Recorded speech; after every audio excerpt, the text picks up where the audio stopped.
Okay, election commission of இந்தியாவில் சில பிரச்சனைகள் எல்லாம் வந்தபோது இங்கே தமிழ்நாட்டிலிருந்து அதிமுக சார்பில் போகிறது யாருன்னா முன்னாள் சட்டத்துறை அமைச்சர் மரியாதைக்குரிய திரு CV சண்முகம் தான் போயிட்டு வந்துட்டுருக்காரு.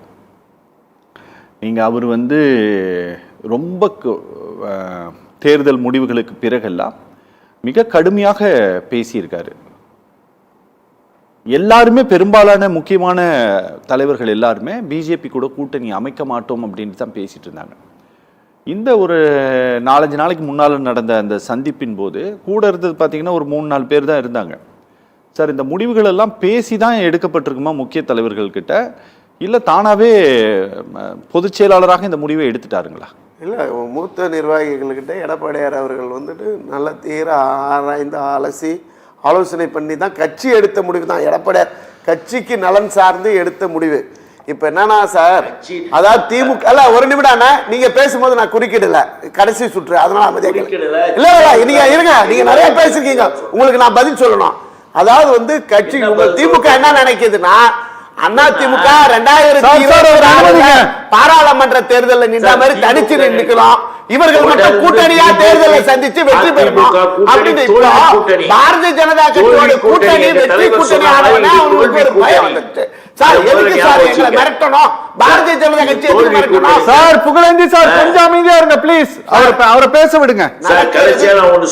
நடக்கிறது தமிழ்நாட்டுடைய தேர்தல், ஒண்ணுமே கிடையாது, அவர் சத்தம் போட்டு பேசிட்டு இருக்காரு பாவம். சரிங்க சார், சரி விடுங்க, நீங்க சொல்லிட்டீங்கல்ல தேர்தல் போது பாருங்க, கொஞ்சம் அமைதியா இருக்கு சார். நடக்கிறது தமிழ்நாட்டினுடைய தேர்தல். இந்த தேர்தல் பாரதிய ஜனதா கட்சி 2024 பாராளுமன்ற தேர்தலில் அவர்களுக்கு எங்களுடைய கூட்டணி அவசியம் தேவைப்பட்டிருக்கும். இன்னைக்கு மெஜாரிட்டி இல்லாம மோடி இருக்கிறார் இல்லையா, ஆட்சி செய்து கொண்டிருக்கிறார் இவர் சந்திரபாபு நாயுடு, நிதிஷ்குமார் நம்பி, அன்னைக்கு அவர்கள் எங்களை மிரட்டிய நீங்க சொல்லியிருந்தீங்கன்னா கூட ஒரு நியாயம் இருக்குதுங்களா? தமிழ்நாட்டு முதலமைச்சர் எடப்பாடியான தேர்தல், அவர்களே எங்களை மிரட்ட போகிறார்கள்.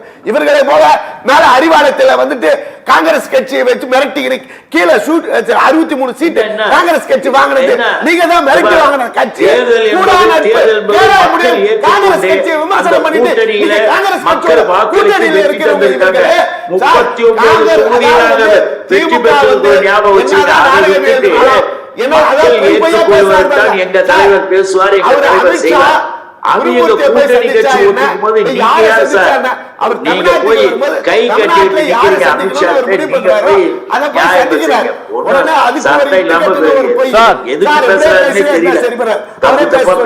சார் கொஞ்சம் அவரை பேச அனுமதிங்க சார். புகழேந்தி சார், இல்ல அவரே பேசிட்டோம், பேசுறது கூட விடாம பேசிட்டு இருக்கிறாரு சார். பேசுங்க, ஆனா கொஞ்சம் உண்மையை பேசுங்க. நீங்க உண்மையை பேசுங்க. கதை திரைக்கதை அமித்ஷா வந்தார், குருமூர்த்தியை போனார், சந்திச்சார் போனா சார். அவர் விஐபி, அவர் வராரு தமிழ்நாட்டுல யாரும் சந்திக்க இருக்கணும் அப்படின்னா மோடி கூட தான் கோபாலபுரத்துக்கு போயிருக்கிறாரு.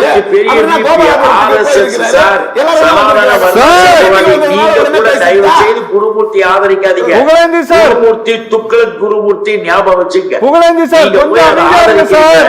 சார் கொஞ்சம் அமைதியா இருங்க சார் ப்ளீஸ் சார். சார் கொஞ்சம் அமைதியா இருங்களேன், அவரை பேசதான் விடுங்களேன் சார். திமுகவுக்கு ஒரு பயம் பதட்டம் வந்துருச்சு. அதாவது அவர் நண்பர்களுக்கு ஒரு வலுவான கூட்டணி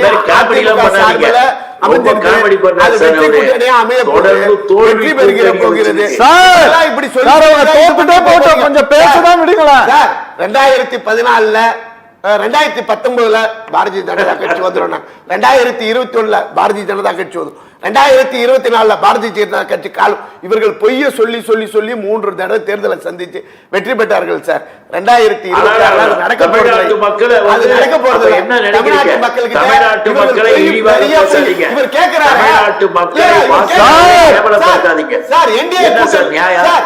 என்டிஏ தமிழ்நாட்டு மக்கள் தமிழர்களை பார்த்து இதெல்லாம் குறைந்த தேர்தல் வாக்குறுதியா கூட்டணியில அறிக்கையா வெளியிட முடியுமான்னு கேட்கிறேன்.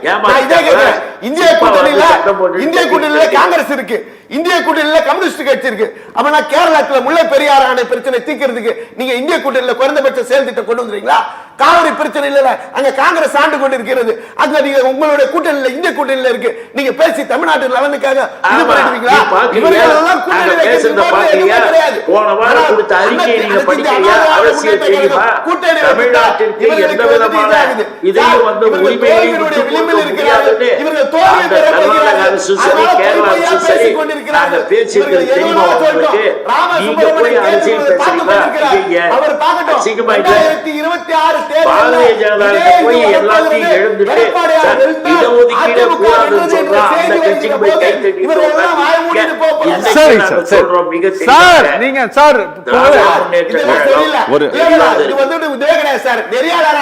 நீங்க தடுக்கணும். என்னோட நேரத்தில் அவர் குறுக்கிட்டு பேசிட்டே இருக்கிறார். நான் அவரோட நேரத்தில் குறுக்கிடவே இல்லை. நான் வந்துட்டு இது பண்ணி இந்த நாகரிகமா இருந்தேன். அது தப்பு. அவரோட நேரத்தில் நான் குறுக்கிட்டேனா இல்லைன்னா அவரை பேச விட்டுருக்க மாட்டேனே நானு. சரி சரி, வேற ஏதாவது சொல்லணுமா சார்? எது சார், எங்களுடைய வலுவான கூட்டணி, இயற்கையான கூட்டணி, இவர்கள் எல்லாம் கூட்டணி வச்சாங்க. பாரதிய ஜனதா கட்சியோடு கூட்டணி வச்சதே கிடையாதா?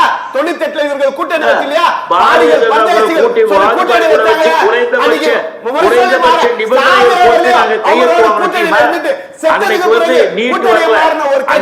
தமிழ்நாட்டிற்கு விரோதமாக பேசல. மும்மொழி திட்டம் கொண்டு வரல.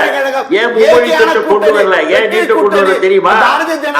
குறைந்தபட்ச விதிமுறைகளை போட்டு கையெழுத்து வாங்கிதாயா கூட்டணி வச்சிருந்தாங்க.